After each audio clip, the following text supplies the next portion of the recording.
Hello everyone. In this video, I'll guide you through how to fix Meta Glasses speakers not working so you can get your audio back quickly. First, check the basic things by making sure your Meta smart glasses are powered on and properly connected to your phone through Bluetooth. Open your phone's Bluetooth settings and confirm the glasses show as connected. If they are not connected, disconnect and pair them again from the beginning. Next, check the volume level on your phone and inside the MetaView app, because sometimes the audio may be muted or set too low. Increase the media volume and test the speakers by playing music or a short video.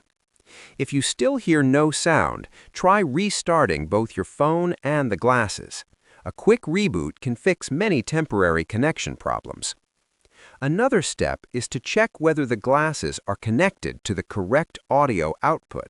Sometimes phones switch audio to another Bluetooth device, like earbuds or a car system.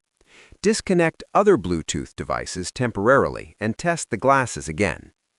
You should also open the MetaView app and check for firmware updates. If an update is available, install it, because updates often fix speaker or connectivity bugs. Finally, inspect the speaker openings on the glasses to make sure they are not blocked by dust or debris. After trying these steps, the speakers should start working normally again, and your Meta glasses will be ready to play audio clearly. Subscribe the channel for more videos.